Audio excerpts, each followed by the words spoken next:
Tlaxcala.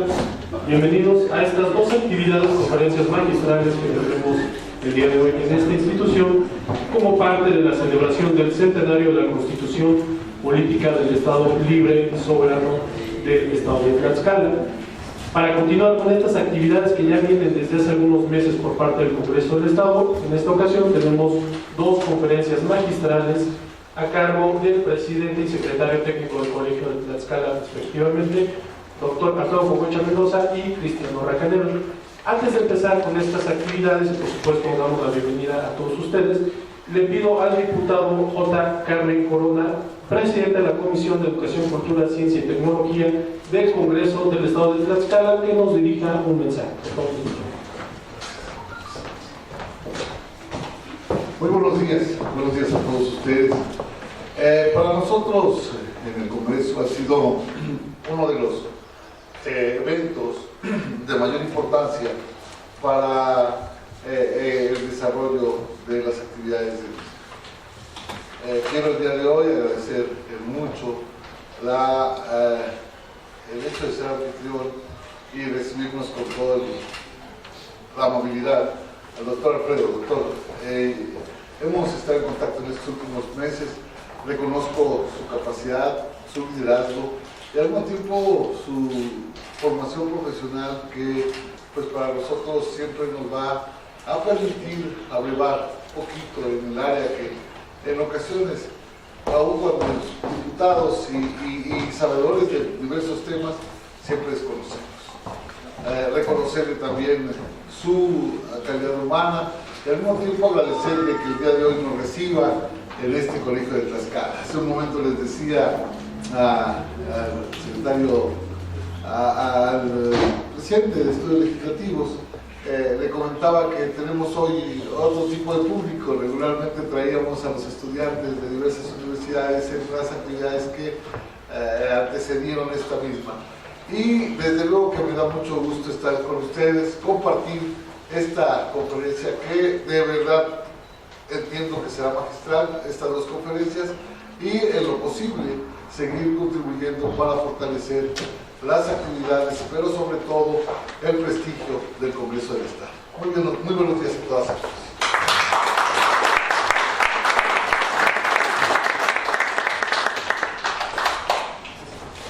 Gracias, diputado. Antes de empezar, queremos agradecer la presencia del maestro Norberto Sánchez, consejero electoral del Instituto Tlaxcalteca de Elecciones. Muchas gracias, consejero. Licenciado Raúl Plumas, director del Instituto de Estudios Legislativos de Tlaxcala. Licenciado Joel Trinidad Ordóñez Carrera, auditor especial de cumplimiento en representación de la contadora Isabel Maldonado Texple, auditora del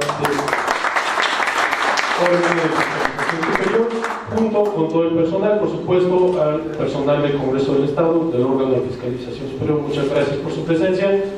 Investigadores del Colegio de Tlaxcala, alumnos y demás presentes, muchas gracias a todos.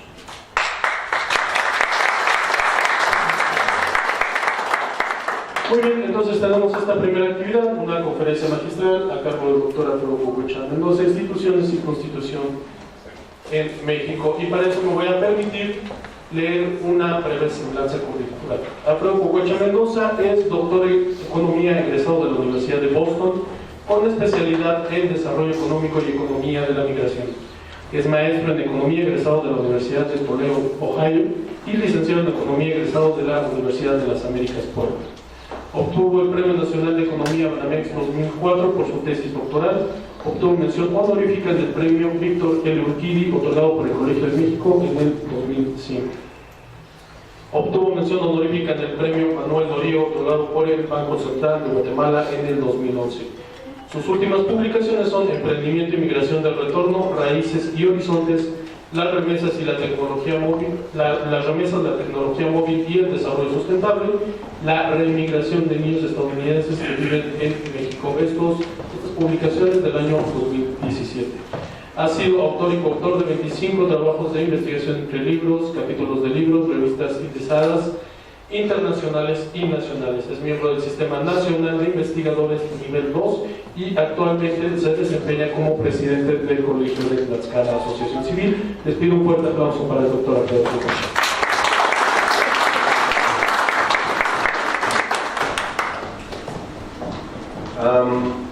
Buenos días. Esta conferencia decidí a final de cuentas cambiar un poco el nombre respecto de ella y tiene que ver con el nombre de instituciones y desarrollo y con una pregunta acerca de si existe un vínculo o no entre ambas. Para empezar, quiero mencionarles a ustedes cuál es la definición de instituciones, o al menos cómo dentro de lo que se conoce como economía institucional se le define. En esta definición se habla de que las instituciones se refiere a las organizaciones creadas, por ejemplo, para fines educativos, religiosos, sociales, entre otros. Podemos decir que en ese sentido aquí estamos hablando de instituciones formales. De igual manera, sin embargo, existe otra corriente dentro de la economía institucional que nos dice a nosotros que no solamente son las organizaciones, sino que las instituciones también son las leyes, las prácticas, las costumbres que se desarrollan con un fin específico. Y en ese sentido es entonces posible definir a las instituciones no solamente como aquellas que de manera, por decirlo así, formal o legal están constituidas, sino también como aquellas que de manera informal se van generando, de acuerdo a algunas teorías que se refieren, por ejemplo, a la teoría de juegos evolutivos. Nos dicen a nosotros que normalmente una organización va a cubrir ciertos espacios, pero va a dejar ciertos espacios vacíos. Y entonces, en ese sentido, por ejemplo, piensen ustedes en la mafia, que normalmente cubre espacios vacíos ante la falta o falla institucional. Y entonces lo que eso nos habla es que cuando tú observas organizaciones formales, a su vez hay organizaciones sombra, ¿no?, que empiezan a cubrir aquello que las organizaciones formales dejan fuera. Existe una definición que podemos decir que es un poco más general dentro de la economía institucional y que hace una definición en función de actores y reglas del juego y de actores y reglas del juego formales e informales bajo los cuales funciona una sociedad. Entonces, si se dan cuenta, esto nos habla que dentro de la economía institucional hay distintas visiones. Algunos lo ven más desde el punto de vista, digamos, legalista, otros lo ven más desde el punto de vista más práctico, aquellas instituciones que existen, por decirlo así, de jure, es decir, porque es lo que nos dice la ley, pero aquellas instituciones que existen también de facto, es decir, que ocurren, pues, a veces a pesar de la ley o en consecuencia de la ley.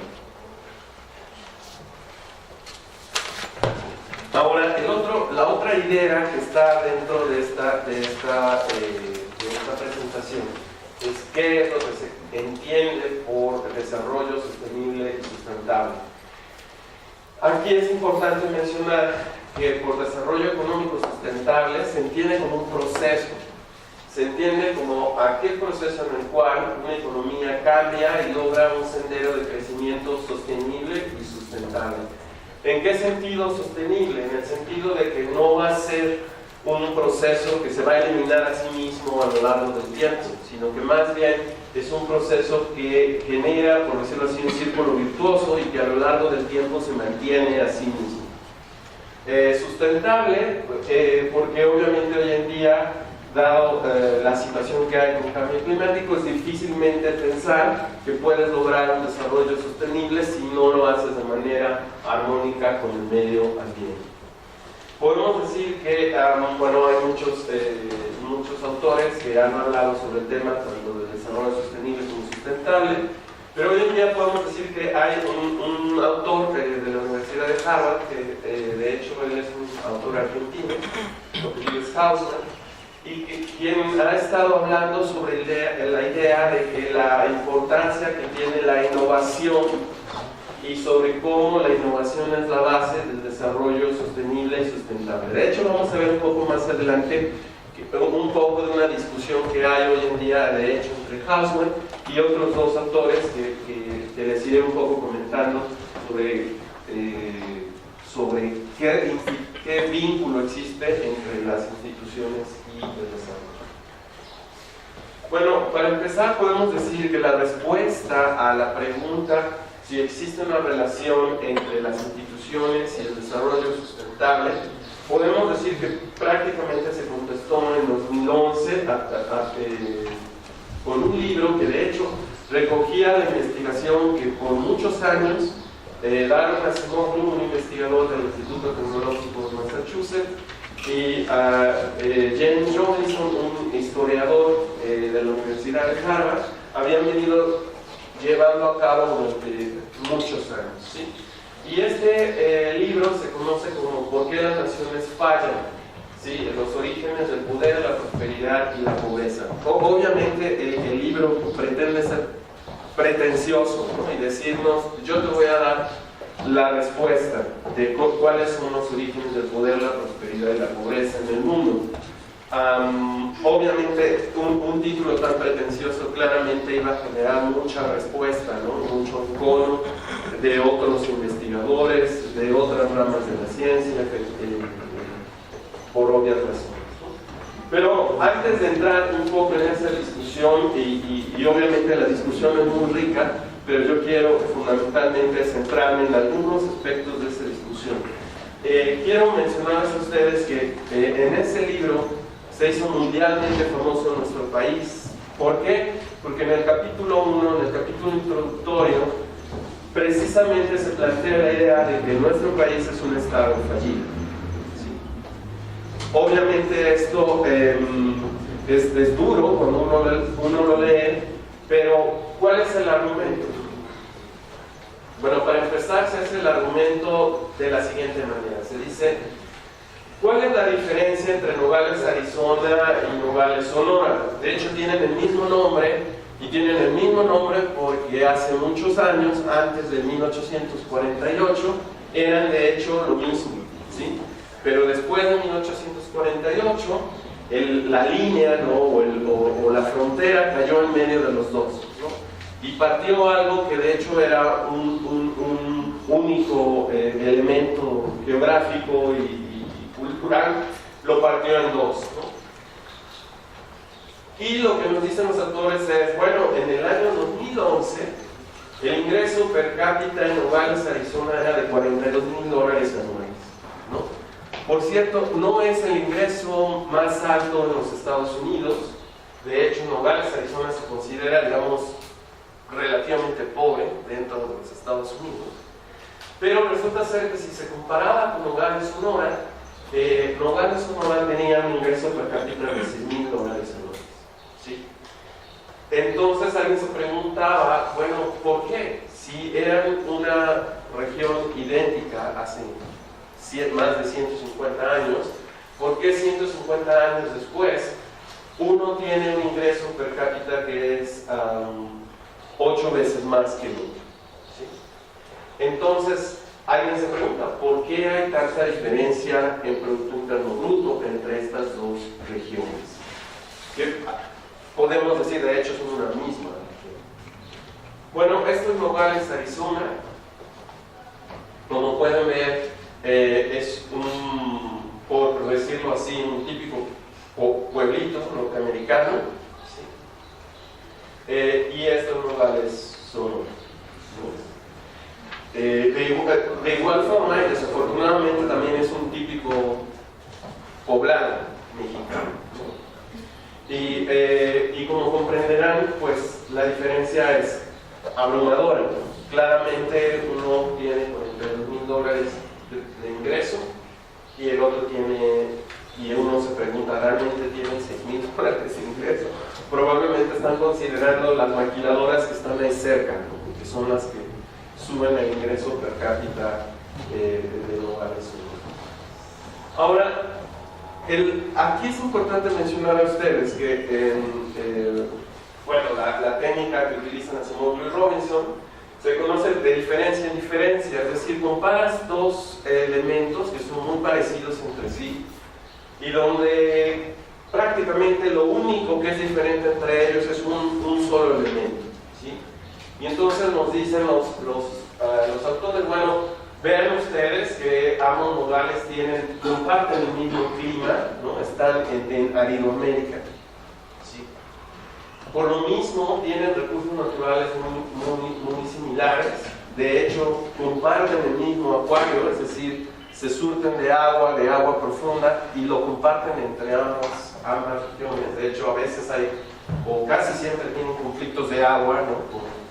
Porque quién tiene derecho a sacar agua, en qué momento, etc. En ambos casos tienen la misma religión, es decir, en ambos casos mayoritariamente son católicas.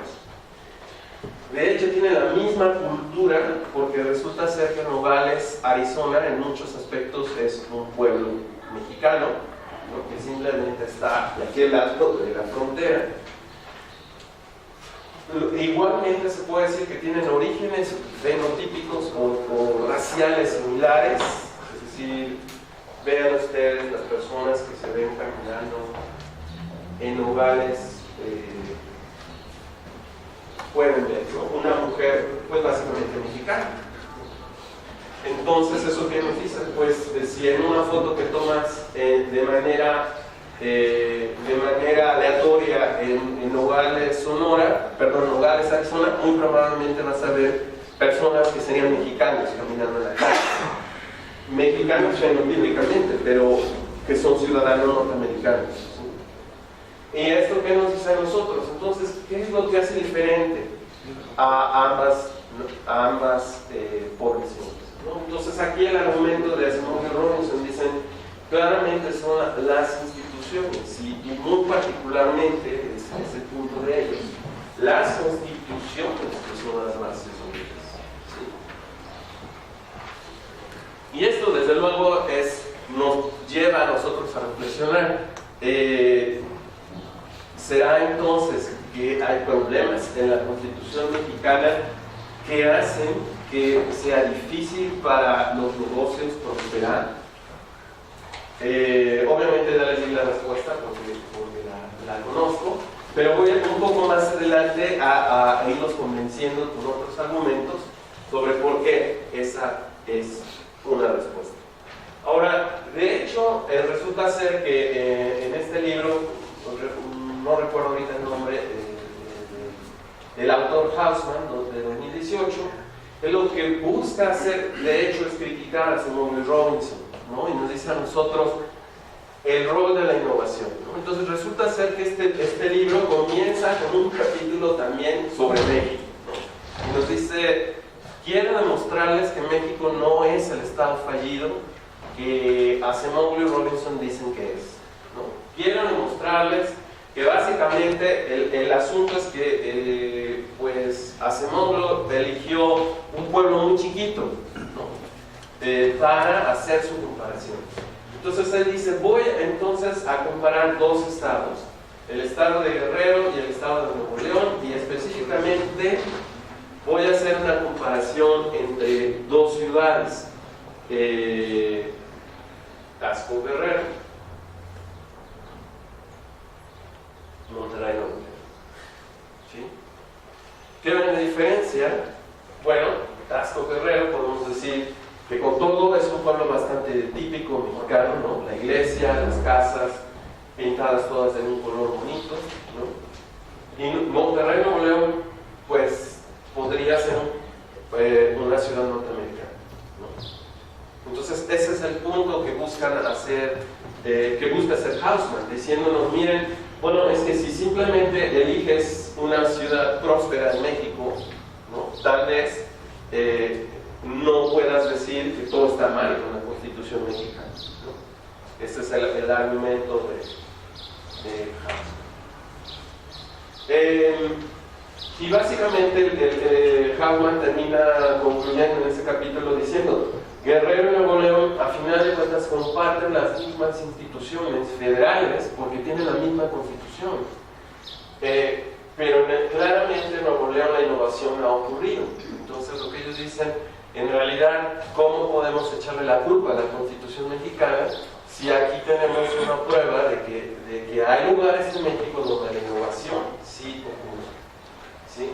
Y entonces el argumento de Hausmann es, si Guerrero invirtiera en innovación y tratara de alcanzar los estándares de Nuevo León en cuanto a inversión en educación técnica, en innovación, seguramente Guerrero podría, perdón, aquí me equivoqué, seguramente Guerrero podría alcanzar a Nuevo León. ¿Sí? Sin embargo, desde luego, hay un pequeño problema con el argumento de Guerrero y Nuevo León. Tanto en el argumento, podemos decir, de lógica, como en el aspecto técnico, ¿sí? Pero déjenme hablar primero sobre el argumento de lógica, ¿sí? Que podemos decir es el realmente más importante. Y aquí, de acuerdo, vamos a ver un poco más adelante cuál es la conclusión sobre Asimov y Robinson respecto a qué importancia tienen las instituciones para qué, para la innovación. ¿Sí? Entonces el argumento de Asimov y Robinson, que en un momento más vamos a explorar en más detalle, es que la innovación solo se va a concretar cuando se dan condiciones institucionales para que los emprendedores inviertan y materialicen las innovaciones en empresas. Es decir, él dice, es cierto, el problema es que hay ocasiones en que las constituciones y las instituciones son diferentes entre el factor de jure y el factor de facto. Es decir, una cosa es lo que dice la Constitución, ¿sí? Y otra cosa es cómo se aplica en Nuevo León, y otra cosa es cómo se aplica en Guerrero. ¿Por qué? Porque lo que nos dice a nosotros Asimov y Robinson es que la historia también importa, ¿no? Las relaciones de poder que se dan en Guerrero son diferentes a las relaciones de poder que hay en Nuevo León, ¿no? Entonces nos dice a nosotros Asimov y Robinson, puede ser que en Guerrero tengamos élites que por generaciones han tenido el control de los recursos. Y cada vez que a alguien se le ocurre una idea, pues simplemente mandan a alguien a que les rompa las piernas, ¿no? Porque son ellos quienes deben seguir en el poder y nadie más debe ponérseles al tú por tú. En cambio, en Nuevo León probablemente haya una historia que, por cierto, involucra a nosotros los tlaxcaltecas. No sé si alguna vez han hablado ustedes con gente de Nuevo León. Pero ellos argumentan que una de las razones por las que en Nuevo León se dio un respeto a la cultura del trabajo se debe a la llegada de esas familias, ¿no?, tlaxcaltecas que se fueron estableciendo en ciertas áreas donde eran establecidos por la corona, y curiosamente la corona española los protegió de las élites locales. Es decir, llevaban ellos una cédula que decía: la corona dice que tú, señor local, no me puedes tocar. En tanto yo esté trabajando en mi tierra y en tanto yo le esté dando buen ejemplo a los chichimecas, tú, señor local, no me puedes tocar. Y eso, dicen los historiadores, generó una cultura del esfuerzo. Es que no solamente los tlaxcaltecas tenían derecho a ser trabajadores, es que el que fuera trabajador y siguiera el ejemplo de los tlaxcaltecas tenía derecho a no ser tocado por la autoridad local, ¿sí? Y entonces, ¿eso qué nos habla a nosotros? El famoso factor de jure versus el factor de facto, y también sobre la historia del poder que había en Guerrero, que era totalmente diferente. Es decir, Guerrero en algún momento dado fue dado a ciertas personalidades, ¿no?, a ciertas personalidades poderosas que estaban asociadas a la corona española, pero a diferencia de lo que ocurrió en Nuevo León, usaron precisamente esa cédula real para hacer lo que quisieran, para hacerse señores feudales en Guerrero. Y desafortunadamente han seguido siendo señores feudales hasta ahora. Eso es, digamos, un poco de la parte del argumento lógico, de por qué no puedes comparar Guerrero y Nuevo León. ¿Por qué? porque no son comparables, ¿no? Porque históricamente son lugares muy diferentes, ¿no? Recuerden, dijimos, ¿qué es el proceso de desarrollo? Es un proceso dinámico que a lo largo del tiempo va generando las condiciones para que crezcas o va generando las condiciones para que nunca crezcas o decrezcas, ¿no?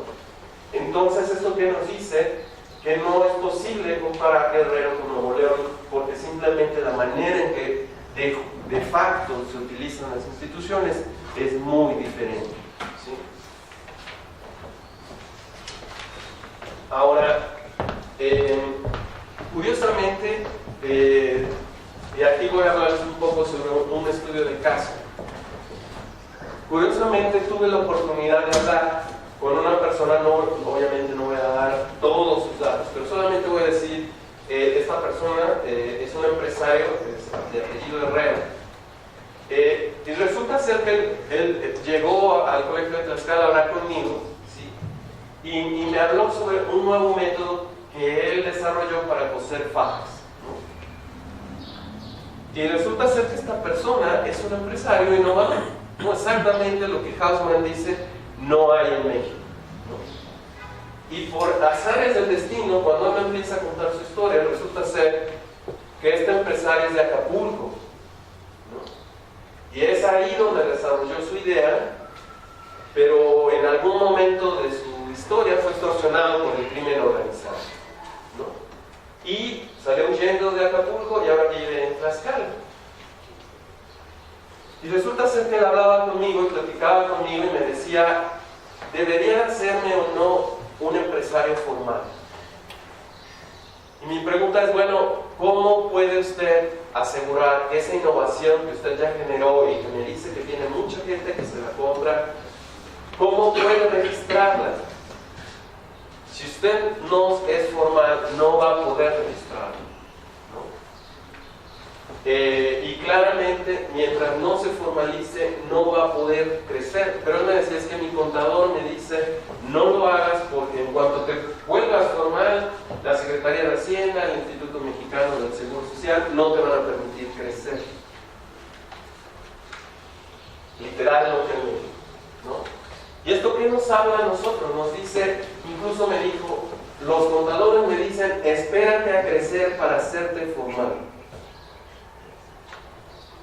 Doctor, no sé si se puede hacer algún comentario. ¿Sí lo puede interrumpir? Sí, desde luego. Ok. Mire, quizás primeramente por lo de la industria 4.0 y la globalización, que es una situación que está pasando entre Guerrero y Nuevo León, porque ahorita un dicho es, por ejemplo, el caso de Querétaro, Guanajuato, todo el Bajío, que de alguna manera les ha permitido crecer en innovación y creatividad y tienen escuelas que se dedican a ello, ¿verdad? Y claramente se está viendo un desarrollo grande. Por otra parte, en este caso, en este método de caso, yo soy contador público, ya fui autoridad fiscal federal, y le podría decir que el que le dio la opinión a ese contador, pues, desafortunadamente no es la adecuada, porque realmente sí hay muchas oportunidades, los acompaña el SAT, los acompaña el IMSS, y todo es deducible, hasta realmente hay una planeación estratégica fiscal, pero a veces hay muchos contadores que desafortunadamente los orientan mal.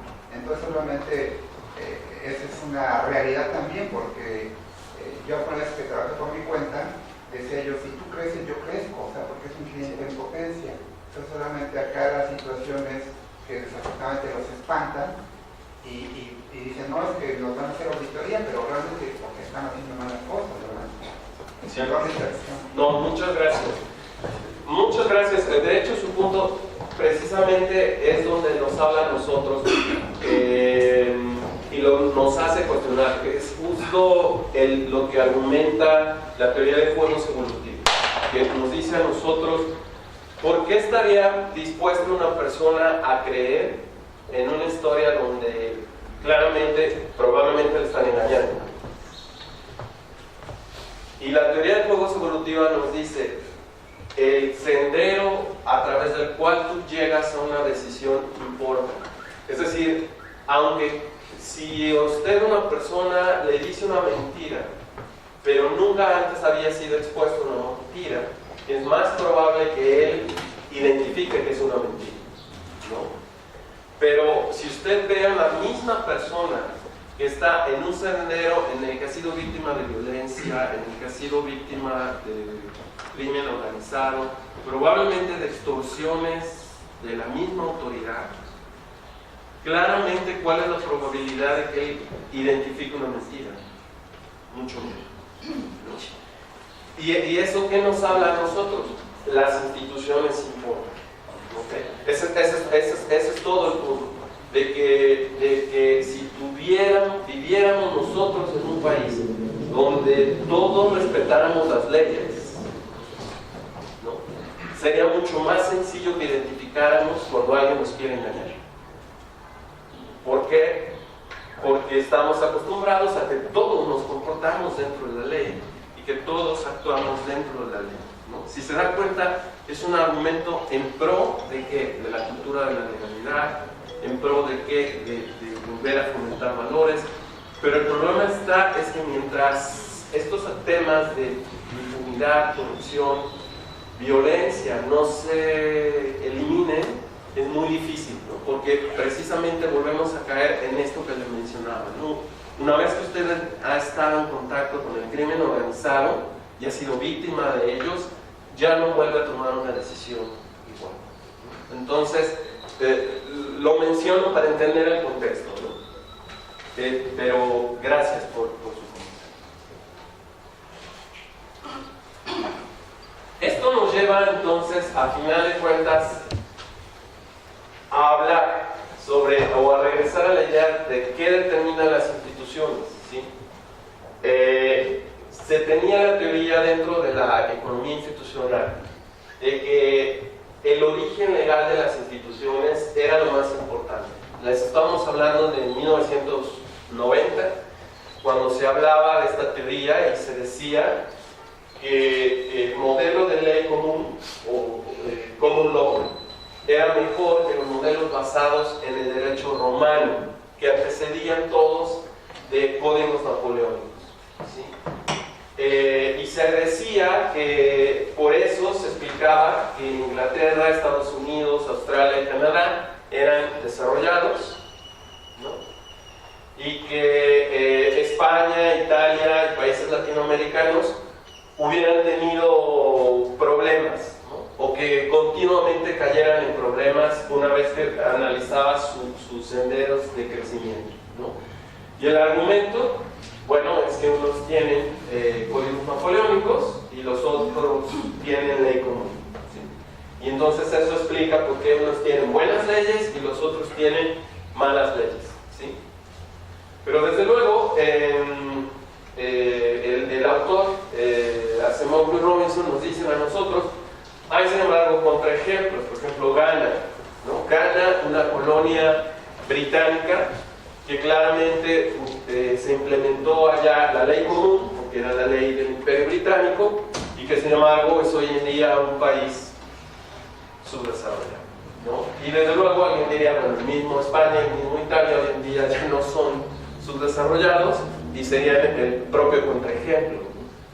Pero por ejemplo se decía incluso las Islas Canarias, ¿no? Que son parte de España, que tienen obviamente ley basada en códigos y sin embargo son para todos los estándares un país o una región desarrollada.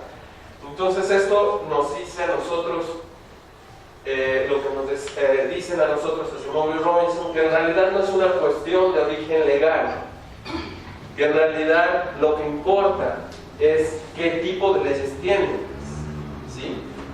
Y la medida en la que esas leyes o instituciones contienen a los gobernantes, ¿sí? ¿Y qué significa contener al gobernante? Bueno, lo que nos dice a nosotros Asimov y Robinson es que la historia humana se ha caracterizado porque normalmente tenemos gobernantes que son rapaces y que son corruptos, ¿sí? Esa es, más que ser la excepción, es la regla. Y normalmente lo que nos dicen a nosotros es más bien el tema de que los seres humanos, cuando les das poder, lo abusan, ¿no? Es un tema de seres humanos. Dales poder, lo van a usar. Y entonces, ¿qué necesitamos? Necesitamos leyes que contengan a quienes son los gobernantes, ¿no? Es decir, que les pongan un límite a su ambición, ¿sí? Que establezcan reglas de qué manera los gobernantes no se van a apropiar de la propiedad privada, ¿no?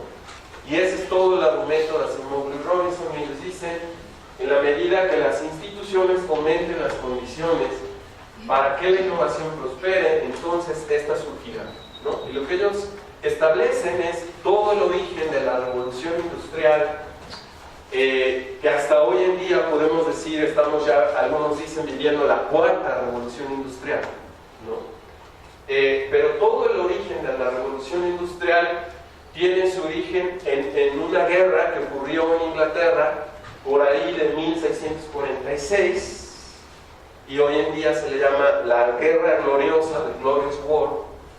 Y de lo que se habla es de que en esa guerra básicamente los comunes se levantaron, Oliverio Cromwell, y le dijeron un basta a los reyes, ¿sí? Y le dijeron no más, y le establecieron cierto número de elementos en la Constitución británica que básicamente establecieron las condiciones para que se diera la innovación, ¿sí?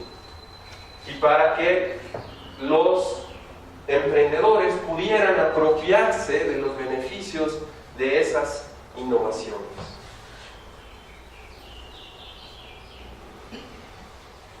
Esto nos lleva al final, obviamente no tengo tiempo de darles todo el libro ni toda una clase sobre el tema, solamente quiero entonces llegar a la conclusión, saltar de la anterior idea a la conclusión respecto de qué deben fomentar las instituciones, ¿sí? Y eso es, digamos, el aspecto más importante que en mi opinión tiene el libro de Asimov y Robinson, que nos habla al final de cuentas sobre qué es lo que una constitución debería tener. Y resulta ser que nos habla a nosotros esto de que toda constitución de todo un país debería fomentar la innovación, ¿sí?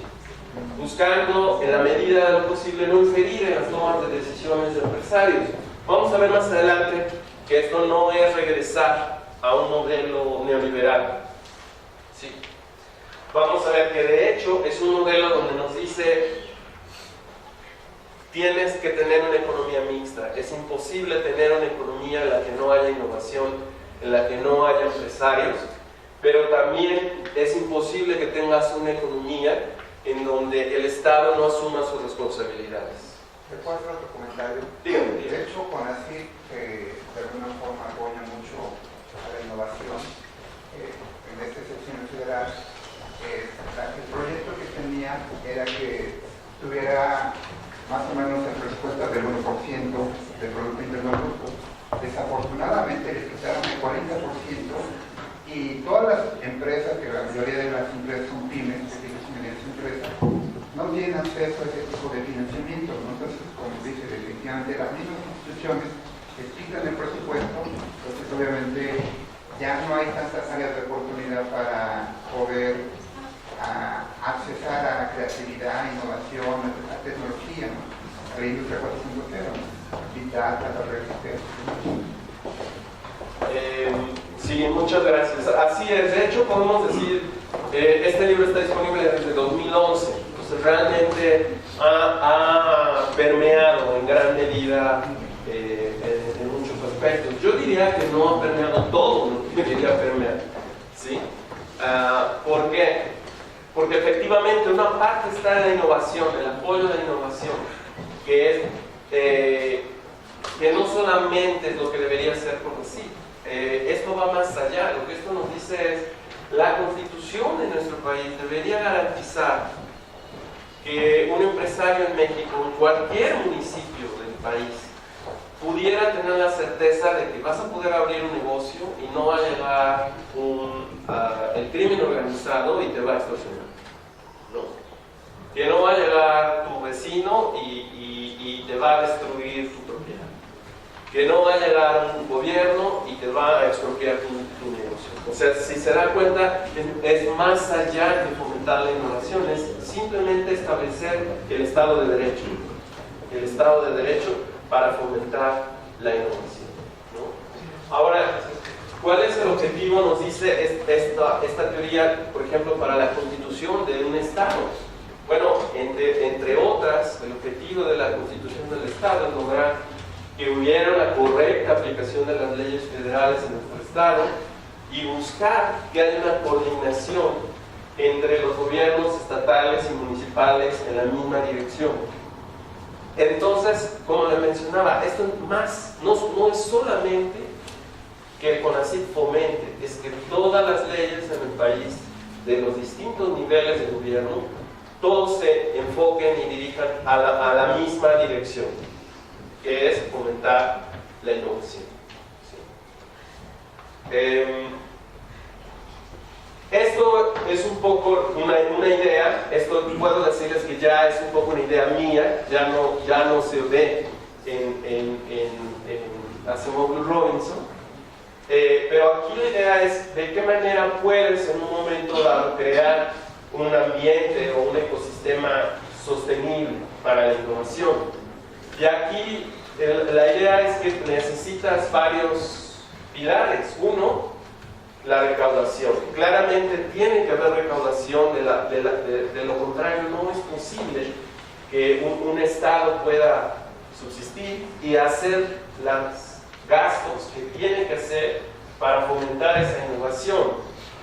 Pero por otro lado, una innovación que se haga con empresas informales no sirve de nada, ¿no? Como el ejemplo de nuestro empresario innovador, ¿no? De nada sirve que él tenga grandes ideas porque no las puede explotar al máximo, ¿no? Ni siquiera puede protegerlas porque no tiene una empresa formal. Y además el beneficio marginal que hay de sus innovaciones por la sociedad se minimiza. ¿Por qué? Porque los empleos que él crea no son formales. Entonces, si se dan cuenta, son dos cosas que tienes que buscar, que tus constituciones y tus instituciones, tus leyes, reglamentos y demás formen, que es empleos y empresas formales. Y solo así la innovación, si se dan cuenta, funciona y engrana a una sociedad. ¿Sí?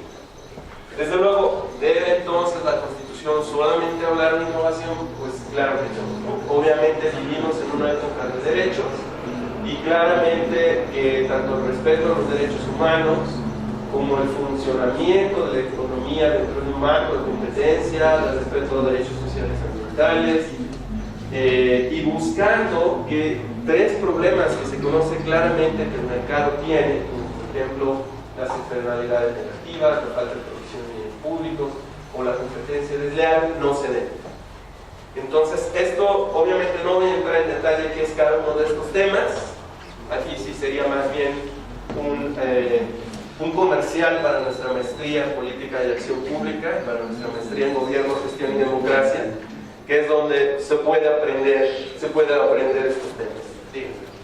Externalidades negativas, no nos queda saber eso. Rápidamente, sí. Mire, el mejor ejemplo de externalidad negativa es, por ejemplo, si nosotros vemos, afortunadamente ha mejorado, pero antes, todos los días, podíamos voltear y ver ese pequeño río rojo, ¿no? Esa es una externalidad negativa. Cuando una empresa produce algo, textiles, y suelta su contaminación al río, porque no está cubriendo todos los costos que está generando para la sociedad. Eso es una externalidad negativa. Yo quisiera hacer un comentario respecto de sí es importante que se genere condiciones el Estado para fomentar la inversión. Llega a leer el libro de Asimov Robinson, ahí pone ejemplos claros también de que el Estado le da empresas públicas a sectores privados y pues eso evita un poco el desarrollo. Entonces, en ese sentido también creo que el Estado debería de garantizar una competencia leal respecto de los empresarios para fomentar precisamente esa innovación. Así es. Gracias. Sí, de hecho es por eso que se menciona en esta parte y bueno, ya que lo mencionas, esto es un poco el tema, de los siguientes engranes, ¿no? De cómo debiera en un momento dado diseñarse tu política de gasto, ¿no? Pensando, bueno, eso que recaudaste lo tienes que gastar, pero lo tienes que gastar ¿en qué? ¿No? En resolver las externalidades, los bienes públicos y la competencia. ¿Cuál es la inversión? Son los bienes públicos. Por bienes públicos nos referimos, por ejemplo, a carreteras, a aeropuertos, a puertos, ferrocarriles, todo aquello que son inversiones que es muy difícil que el sector privado haga. Pero en la medida que el sector privado las puede hacer, como por ejemplo el nuevo aeropuerto de Ciudad de México, ¿no? Que resulta ser que ahora los empresarios ya dijeron que lo pueden hacer sin problemas, pues entonces han revelado que adelante, ya es un bien privado, ¿no? Ya no es necesario que reciba subsidio público, si ya todo el mundo dice que es un gran negocio. Pero estamos hablando de que cuando hablamos de bienes públicos a eso nos referimos, a ese tipo de inversión en infraestructura que en teoría es la única que debe hacer el gobierno. ¿Por qué? Porque lo que sea inversión privada, que lo hagan los privados, ¿no? Y de igual manera tiene que haber este otro componente que son los derechos humanos, sociales y ambientales, que son necesarios, ¿no? Para el funcionamiento y la cohesión social de toda sociedad, ¿no? Entonces aquí incluso podemos decir que seguridad queda incluida, por ejemplo, en los bienes públicos, ¿no? De acuerdo a la teoría, la seguridad pública, la seguridad nacional, es eso, un bien público, ¿sí? Por ejemplo, cuando una comunidad como el municipio que fue una red de crimen organizado, delincuencia organizada, y descuartizaban cadáveres de Tecnología. Y todos ellos ahorita están en Tepeji de Rodríguez, más toda la vialidad y seguridad pública de Texmelucan, pues cometieron delitos. Y ahorita ellos, ¿qué podríamos hacer ahorita? ¿Qué leyes les podría aplicar cuando hacen algún delito en una comunidad que supuestamente tienen que tener la tranquilidad, la paz y la armonía? Y son los mismos, digamos, delincuentes. Bueno, acaba de plantear un elemento importante que precisamente tiene que ver con el desarrollo institucional de un país. Y nos lleva a preguntarnos por qué las policías en los lugares a nivel local se corrompen, ¿no? Y claramente lo que usted nos muestra es un caso extremo, ¿no? Donde no solamente se corrompe, como sabemos que la mayoría de los policías municipales lo hacen, ¿no?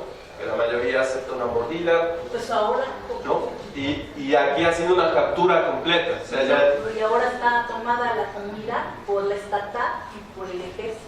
Ahora ya están haciendo, ya pasan hasta helicópteros, pasan en cámaras, están grabando todo, ya monitorean todo, están en las calles parados, ya, o sea, ya ahorita todo como el control el Estado.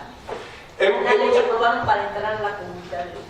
Hemos llegado a un extremo que no deberíamos llegar, pero dado que se está en una situación tan delicada como la que usted menciona, es exactamente la reacción que el gobierno federal y estatal tenían que hacer. Porque al final de cuentas, la seguridad pública es eso, es un bien público, ¿no? Y si dañas esa seguridad pública, el daño es completo. O sea, no hay quien se salve cuando hay un problema de seguridad pública como el que usted menciona. Entonces, obviamente, el Estado mexicano debe intervenir, ¿no? Y debe apoyar al gobierno estatal y al gobierno municipal para restablecer el Estado de Derecho. No hay otra opción, y queda claro que, sin embargo, sí se tiene que pensar en un plan integral de cómo lograr que, bueno, si vas a recontratar policías, porque obviamente no es una situación sostenible, es una situación que claramente es pasajera. Pero la pregunta es cómo vuelves a confiar en una nueva policía municipal, que es un reto complejo. Y ya, por último, estoy llegando al fin de mi presentación, pero simplemente hay un segundo ejemplo sobre qué manera las instituciones en nuestro país fallan, ¿sí? Y aquí Es un tema que creo yo muy importante, le duele mucho a nuestro país, tanto o más que la seguridad pública, ¿no? O la inseguridad pública que hay en nuestro país, y en mi opinión es la base de ese gran problema de inseguridad pública que hay en el país, y tiene que ver con el total de empleos que hay en el país, que hoy en día hay alrededor de 19.8 millones de empleos formales, pero de ese 19.8 millones de empleos formales resulta ser que hay otros 26 millones de empleos que son informales, ¿sí?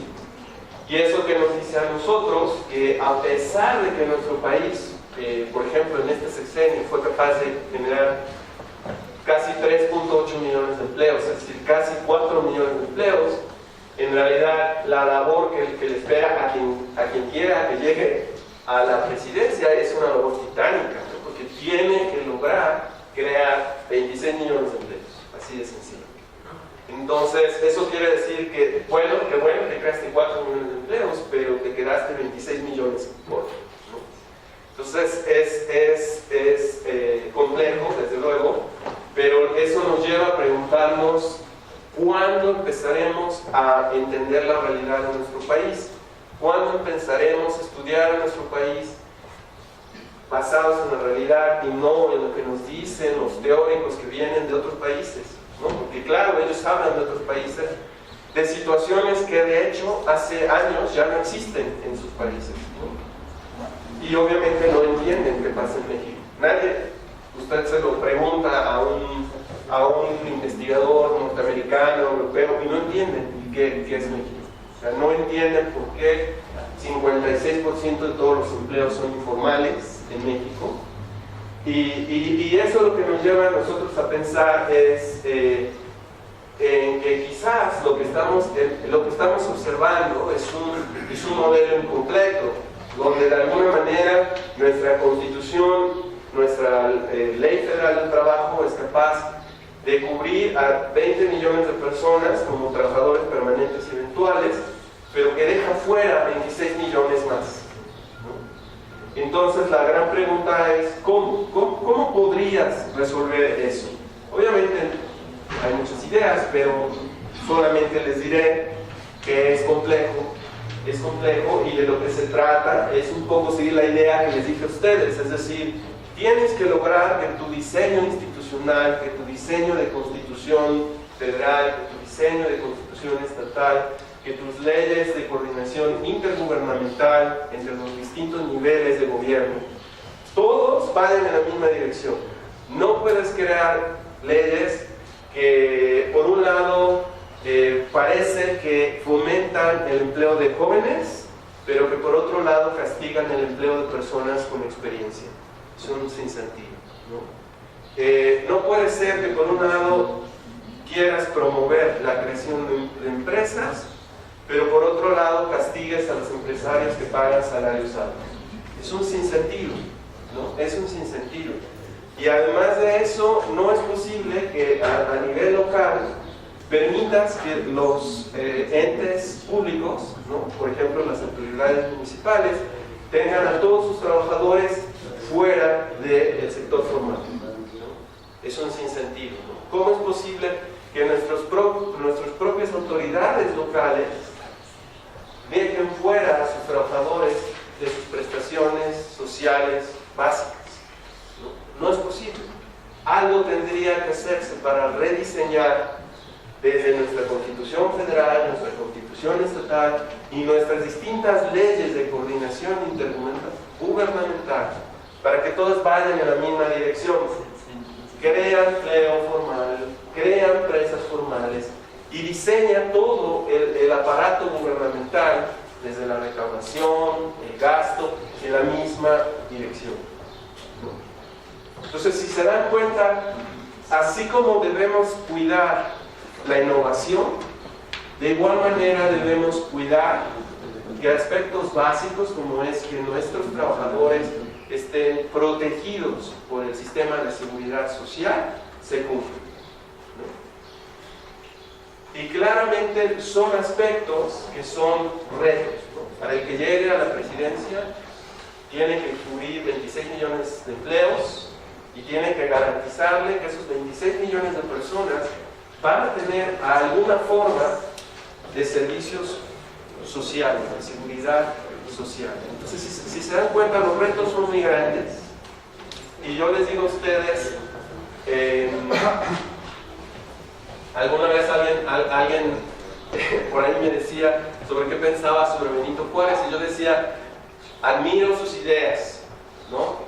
Lo que más me impacta es que mucha gente dice que admira sus ideas y lo celebramos todos los años, pero nuestra Constitución hace mucho se alejó de los ideales que él tenía. Entonces, yo digo, bueno, como decían por ahí, menos plática, más acción, ¿no? O sea, usemos más sus ideas y no lo celebremos tanto, ¿no? Y lo dejo ahí, porque obviamente requiere de más investigación, de más trabajo, pero cualquier duda que tengan, con gusto, está en mi correo electrónico, y gracias por la atención.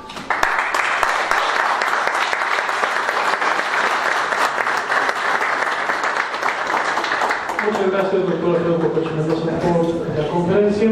Y en este momento, antes de pasar a la siguiente conferencia, y además les tengo que decir que abrimos un break de 5 minutos, pero antes le pido al licenciado Enrique González Sandoval, secretario técnico del diputado J. Carmen Corona Pérez, presidente de la Comisión de Educación, Cultura, Ciencia y Tecnología del Congreso del Estado, que nos apoya a entregar un reconocimiento para el conferencista de este día.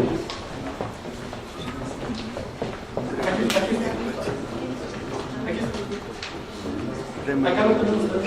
Sí.